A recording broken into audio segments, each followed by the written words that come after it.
Después de 40 días de desafío y silencio, el relato bíblico introduce un contraste que cambia el ritmo de la historia. Mientras el ejército permanece inmóvil en el valle de Ela y el gigante continúa lanzando su burla diaria, Dios comienza a mover piezas que nadie en el campo de batalla percibe todavía. La respuesta de Dios no surge del campamento militar. No nace del palacio. No proviene del hombre más alto ni del más experimentado. La respuesta viene del campo. De entre las ovejas. Antes de continuar, cuéntanos y comenta qué opinas de los temas que hemos estado compartiendo. ¿Hay algo que podamos mejorar? Tu opinión es muy importante para nosotros. Apóyanos dándole me gusta y suscríbete al canal. Empezamos con nuestra reflexión de hoy. De un joven cuyo corazón ya había aprendido a depender de Dios en lo secreto. Y David era hijo de aquel hombre efrateo de Belén de Judá, cuyo nombre era Isaí. El texto detiene por un momento la tensión militar para contarnos quién es David. No es casualidad. El Espíritu Santo quiere que entendamos su trasfondo antes de verlo en el valle. David no era soldado profesional. No tenía rango militar. Era el menor de 8 hermanos. Los 3 mayores estaban con Saúl en la guerra. Él, en cambio, alternaba entre el servicio en la corte como músico y el cuidado de las ovejas de su padre. Había sido ungido en el capítulo anterior por el profeta Samuel.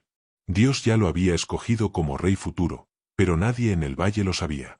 Ni siquiera el propio David entendía la magnitud del llamado que descansaba sobre su vida. Aquí aprendemos una verdad profunda. Dios prepara a sus instrumentos en anonimato antes de usarlos en público. Mientras el ejército temía, David estaba siendo formado. Dios preparó a David en el anonimato moldeando su carácter y fe a través de la responsabilidad, la soledad y el peligro mientras cuidaba ovejas. En el campo, David aprendió a confiar en Dios al enfrentar leones y osos, desarrolló habilidades musicales y cultivó un corazón humilde que Dios valoraba más que la apariencia física. Como el menor de 8 hermanos, David fue ignorado y enviado a cuidar las ovejas, lo que le enseñó a ser fiel en lo poco y a trabajar sin reconocimiento público. Enfrentar depredadores, osos y leones, le enseñó que la protección venía de Dios, no de su propia fuerza, lo que le dio valentía para enfrentar a Goliat. Su tiempo a solas le permitió desarrollar su talento musical y poético, lo que más tarde lo llevó a la corte del rey Saúl para calmarlo con su arpa. En el anonimato, Dios formó en David un corazón conforme al suyo, priorizando la intimidad con Dios sobre la aprobación humana. Esta etapa de anonimato fue fundamental para asegurar que, cuando llegara al trono, dependiera de Dios y no de su propia experiencia militar o estatus. Isaí llama a David y le da una instrucción sencilla: llevar alimento a sus hermanos y averiguar cómo estaban. No era una misión heroica. No era una convocatoria a la batalla. Era un encargo doméstico. Pero David no menospreció la tarea. Se levantó de mañana, dejó las ovejas al cuidado de otro y partió. La obediencia en lo pequeño fue el puente hacia una victoria extraordinaria. Si David hubiera desobedecido esta orden, no hubiera aprovechado la oportunidad que se le iba a presentar. ¿Cuántas veces esperamos oportunidades grandes, pero descuidamos las responsabilidades simples? Sin embargo, Dios usa lo cotidiano para posicionarnos en escenarios que transformarán nuestra historia. David no fue al valle buscando fama. Fue buscando servir. Y en el camino del servicio, encontró su propósito. Cuando David llega al campamento, encuentra al ejército formado. Escucha el grito del gigante. Observa la reacción del pueblo. Imagínese durante 40 días escuchando la misma amenaza. Que si un soldado israelita lo vencía, los filisteos serían sus siervos, pero si él ganaba, Israel se sometería a ellos, buscando infundir gran temor con su tamaño, fuerza y blasfemias. El texto dice que cuando los hombres de Israel veían a Goliat, huían y tenían gran temor. David ve lo mismo que ellos. Escucha las mismas palabras. Observa la misma armadura. Pero su reacción es distinta. Mientras otros ven tamaño, él ve el desafío contra el Dios vivo. Mientras otros escuchan amenaza, él escucha blasfemia. ¿Quién es este filisteo incircunciso para que provoque a los escuadrones del Dios viviente? La diferencia no está en lo que ve, sino en cómo interpreta lo que ve. La fe no niega la realidad, la interpreta desde la fidelidad de Dios. Hay algo que arde en el corazón de David. No es orgullo personal. No es deseo de reconocimiento. Es celo por el nombre de Dios. El gigante no solo había desafiado a Israel, había provocado al Señor. En la mente de David, la batalla no era entre un hombre grande y un joven pequeño. Era entre un enemigo insolente y el Dios del pacto. El problema del ejército no era falta de armas, era falta de perspectiva espiritual. Cuando la causa deja de ser la gloria de Dios, el temor toma el control. David no podía tolerar que el nombre del Señor fuera menospreciado. La verdadera valentía nace cuando el honor de Dios se vuelve más importante que la seguridad personal. Pero antes de enfrentar al gigante, David enfrenta algo más cercano y más doloroso, la crítica de su propio hermano. Eliab, el mayor, se enoja al escucharlo hablar. Lo acusa de orgullo y de venir solo por curiosidad. Es interesante notar que Eliab había sido el candidato humano más impresionante cuando Samuel fue a ungir al futuro rey. Pero Dios lo había rechazado. Ahora, su reacción revela celos e incomprensión. La oposición no siempre vendrá del enemigo externo, muchas veces surge del círculo cercano. David respondió con mansedumbre. ¿Qué he hecho yo ahora? ¿No es esto mero hablar? No entra en una discusión prolongada. No defiende su reputación. Continúa preguntando. Cuando sabes que Dios te ha enviado, no necesitas convencer a todos. La noticia de las palabras de David llega a oídos de Saúl. Lo traen ante el rey. Saúl, más alto que cualquier hombre en Israel, escucha al joven pastor decir: no desmaye el corazón de ninguno a causa de él, tu siervo irá y peleará contra este filisteo. La respuesta del rey es lógica. No podrás, porque tú eres muchacho, y él un hombre de guerra desde su juventud. Humanamente, Saúl tiene razón. Pero David no argumenta desde la teoría. Argumenta desde la experiencia. Tu siervo apacentaba las ovejas de su padre, y cuando venía un león o un oso, lo hería y lo libraba. Aquí encontramos el fundamento de su confianza. La fe presente se sostiene sobre la fidelidad pasada. David no aprendió valentía en el valle, la aprendió en el campo. Cuando nadie lo veía, protegía a las ovejas. Cuando nadie aplaudía, enfrentaba bestias salvajes.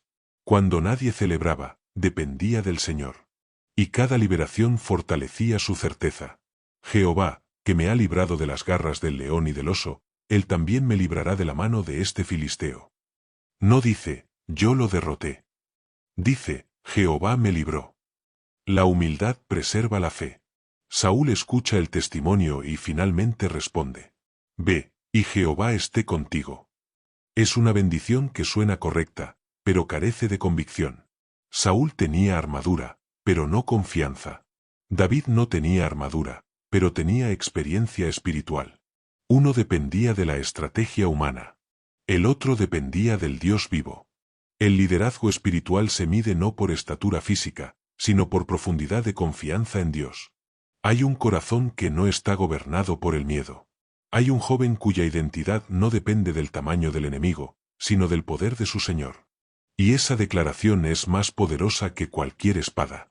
Porque antes de que la piedra sea lanzada, la batalla ya ha sido definida en el interior del corazón. La historia se encamina hacia el enfrentamiento final.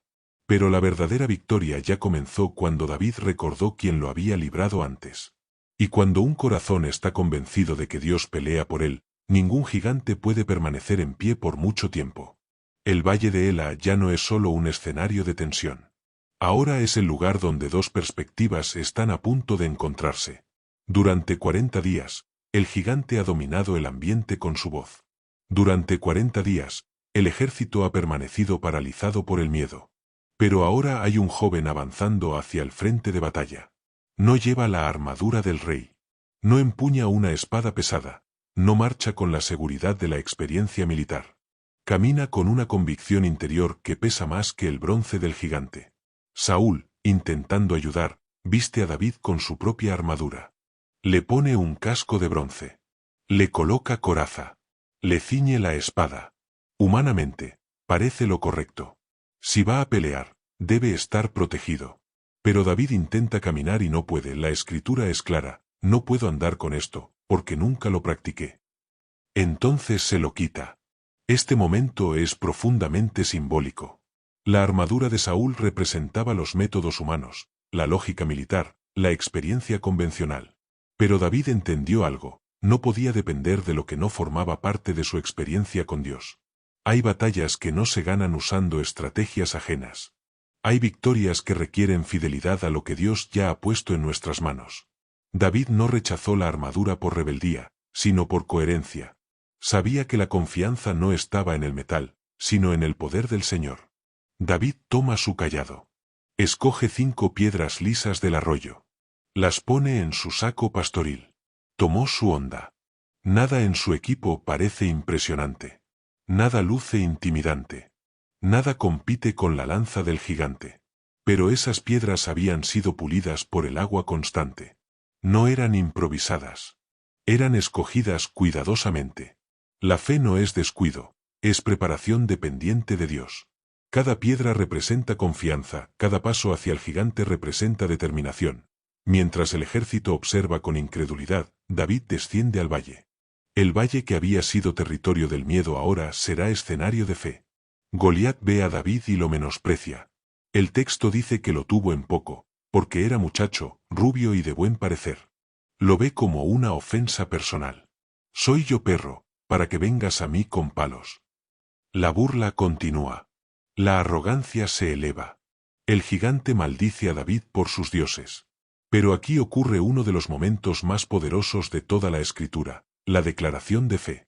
David responde, tú vienes a mí con espada y lanza y jabalina, mas yo vengo a ti en el nombre de Jehová de los ejércitos, el Dios de los escuadrones de Israel, a quien tú has provocado.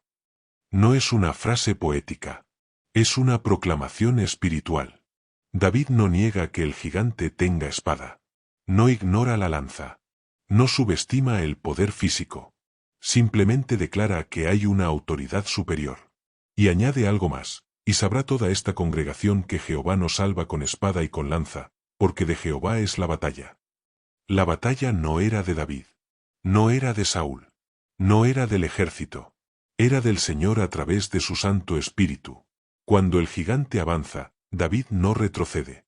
La Escritura dice algo sorprendente. Entonces David se dio prisa, y corrió a la línea de batalla contra el filisteo. No caminó lentamente.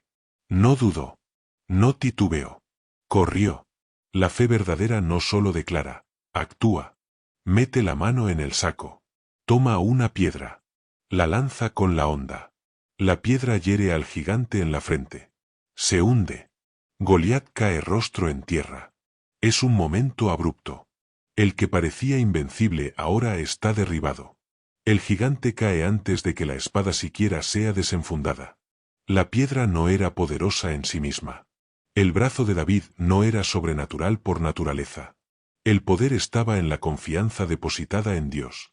El que había desafiado durante 40 días ahora yace en silencio. El que había provocado al Dios vivo ahora está postrado rostro en tierra. El orgullo siempre termina inclinado. David corre hacia el gigante caído. Toma su propia espada y le corta la cabeza. Es un acto definitivo. No deja espacio para duda. El miedo que había dominado el valle ahora se transforma en asombro. El ejército de Israel, que antes huía, ahora persigue a los filisteos. La fe es contagiosa. El mismo pueblo que temblaba ahora avanza con valentía. Cuando alguien se atreve a confiar en Dios, inspira a otros a hacer lo mismo. La victoria no fue solo personal, fue colectiva. Israel recobró ánimo. El enemigo huyó. La amenaza fue neutralizada. Un solo acto de fe cambió la atmósfera de una nación. David no buscó protagonismo. Buscó defender el honor de Dios. Y cuando la gloria de Dios es la motivación, la victoria trasciende al individuo. Después de la batalla, Saúl pregunta, ¿de quién es hijo este joven? Es una pregunta interesante. Saúl ya había conocido a David como músico, pero ahora lo ve bajo otra luz. La victoria revela dimensiones ocultas. David es llevado ante el rey con la cabeza del gigante en la mano. No era una escena de orgullo personal, sino evidencia de la fidelidad divina. El pastor ahora es reconocido públicamente. Pero el mismo joven que enfrentó al gigante sigue siendo el mismo que cuidaba a las ovejas. La exaltación no cambió su identidad.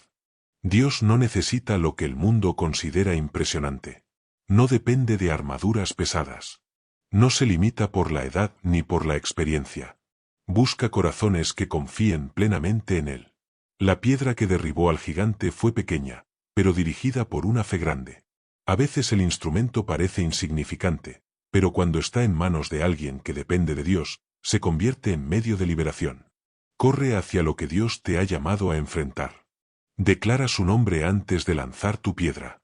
Confía en que Él ya ha determinado el resultado. La victoria puede parecer improbable a los ojos humanos, pero nunca es imposible para Dios. ¿Cuál es el gigante que te da miedo enfrentar? Recuerda que la historia de David y Goliat nos enseña que las batallas más grandes no se ganan con la armadura más pesada, sino con obediencia y fe. Goliat confiaba en su fuerza, pero David confiaba en el poder de Dios. No importa cuán grande sea tu problema, cuando la fe se vuelve tu arma, el gigante más temido no debe de ser un obstáculo para derrotarlo, y recuerda, no es con ejército, ni con fuerza, sino con mi espíritu, ha dicho Jehová. Así estamos llegando al final de la segunda parte de nuestro vídeo de hoy. Gracias de todo corazón por haberme acompañado hasta el final. Si este contenido fue de bendición, apóyanos dándole me gusta y suscríbete a nuestro canal y así serás partícipe, porque juntos estaremos llevando este mensaje a todas las naciones. Dios te bendiga y nos encontraremos en el próximo vídeo.